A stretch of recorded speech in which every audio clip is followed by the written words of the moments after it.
Usually, critics of Mao and anti-communists in general claim that Pol Pot was a Maoist. As you'll recall, Pol Pot was the leader of Cambodia for a while after the Vietnam War. Since the majority of the population knows nothing about communism and even less about Pol Pot, it's always automatically believed that Pol Pot was a communist, he was a Maoist, and that millions of people were killed.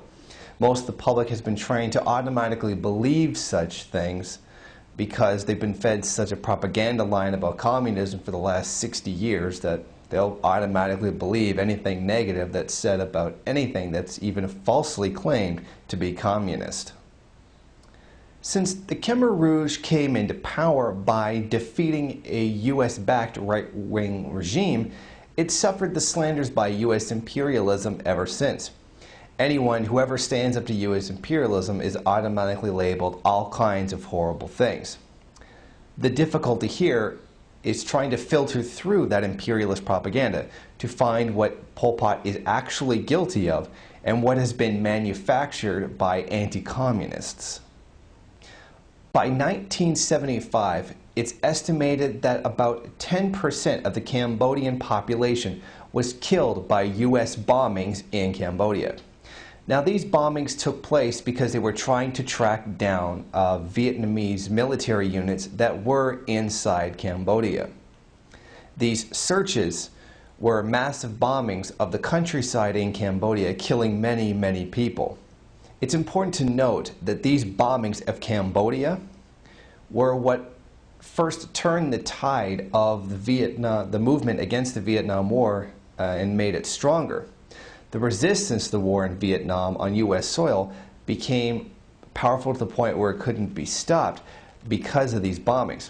It's also important to note those who complain the most about Pol Pot wholeheartedly supported the bombings of Cambodia, which started the whole problem to begin with.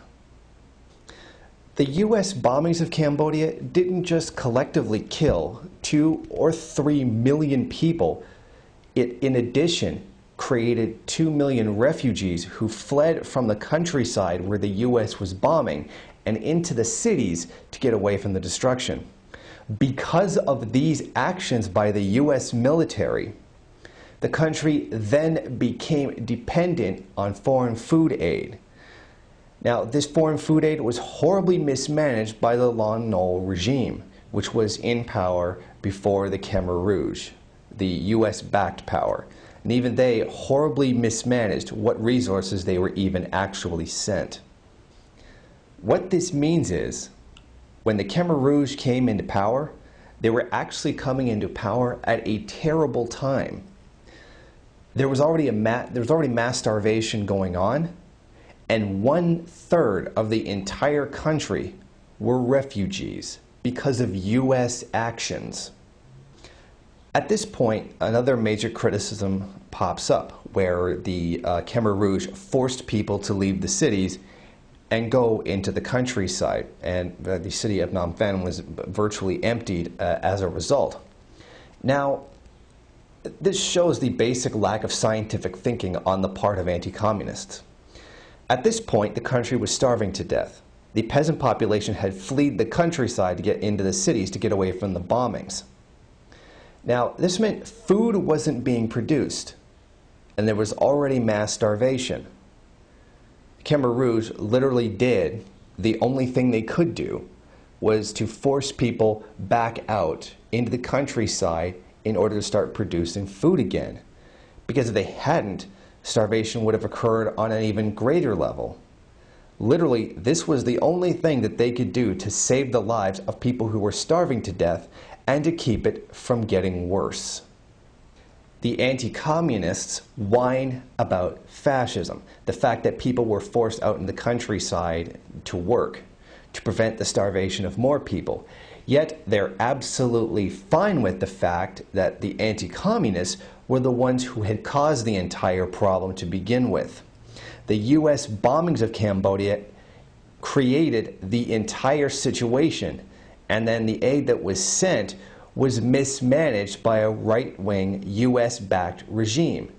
It seems in the mind of anti-capitalists, pardon me, anti-communists, that you can go around bombing and killing millions, but anyone who steps in to try to end the starvation is the bad guy.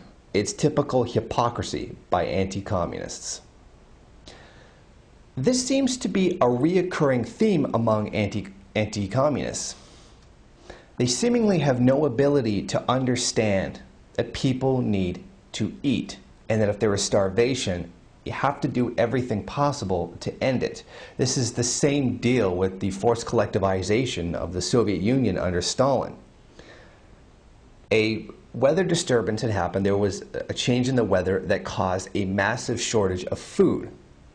Now, what happened when there was a shortage of food? Some of the farmers, actually quite a great deal of them, instead of producing more grain, because there was still a market at the time, grain was still dependent on a market, what they did was they withheld grain from the market in order to inflate the price and make more. That's right. While there was already a shortage of food and people were suffering, the greatness of capitalism kicked in to try to make money, more money, off of human suffering. An order came out by the Soviet government that said, produce more grain, stop hoarding. So they didn't stop. They just kept doing it. And then they started growing just enough to feed themselves in protest. So Stalin, like everybody else, felt that these people were dangerous and they were causing deaths. So they collectivized it, kicked people off the farms who weren't producing food, because to them making more money was more important than people who were starving, and took people who wanted to work and put them on the farms. Because people were starving, and that had to be combated by making more food.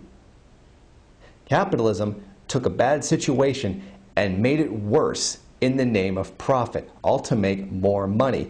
People need to eat, and if you're going to stand in the way of people eating, you're going to be removed and replaced with people who are going to make it so that people can eat. But by anti-communists, this is a great fascism, collectivizing the grain production, collectivizing the farms, and that caused famine. No. Capitalism caused a famine, or more specifically, a weather disturbance caused a slight famine, and capitalism made it so much worse. This is what anti-communists don't seem to understand. People need to eat. It's not optional. Even with all the atrocities that were committed by Pol Pot and the Khmer Rouge regime, the United States, who was the loudest opponent of Pol Pot, was nowhere to be found while these crimes were taking place. Why didn't the U.S. go in and try to stop him? Because they couldn't. Because they couldn't afford to, both socially and financially, because both resources had been completely drained in the Vietnam War, trying to keep the people from Vietnam from having the government they wanted. Is what people seem to forget, that despite the fact that war materials were being sent from China and the Soviet Union, the South Vietnamese government literally had to call in another country's army to fight its own war. Because the people of South Vietnam didn't want capitalism. They wanted communism. That's why they could hardly find anyone to fight the North. And another thing that seems to be forgotten is that there is no North and South Vietnam. It's Vietnam. The people of Vietnam didn't want U.S. imperialism. They didn't want them there, which is why they had to call in the U.S. Army to do the fighting for them. The U.S. could not step in and conduct an actual humanitarian effort in Cambodia because they were too drained by launching imperialist wars against people who just didn't agree with them. It's also a very important thing to remind people that it was actually communist Vietnam who actually stopped Pol Pot from killing so many people and committing the crimes that the Khmer Rouge actually did. The U.S. and the UN were nowhere to be found. It was actually communists who came in and stopped it. It's also important to deal with the anti-communist view of the people killed. If one is to believe the narrative put forth by rabid anti-communists, then we would believe that Pol Pot and the Khmer Rouge went around killing 2 or 3 million people for no reason. That seems to be a form of logic for them, is that people go around killing other people for no reason. Now, this is simply ridiculous.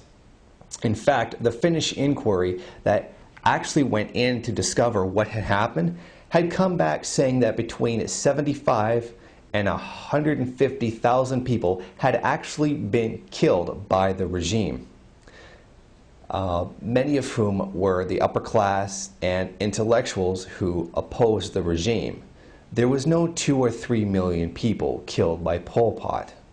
The massive 2 or 3 million figure is a direct result from the deaths from 1975 to 79 based on estimates of the population. Now, a Finnish inquiry determined that 1 million or fewer people actually died in the Pol Pot regime.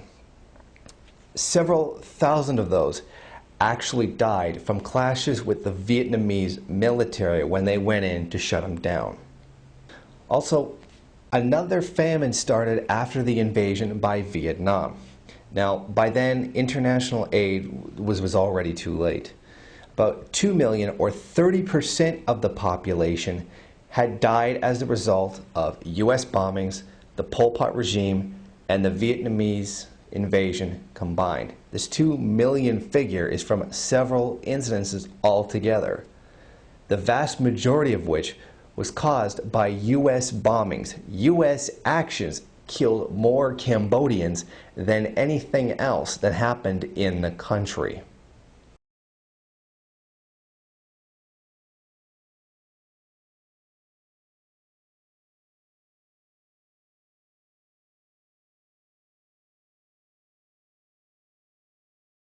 Now, there was, of course, a relationship between Cambodia and China.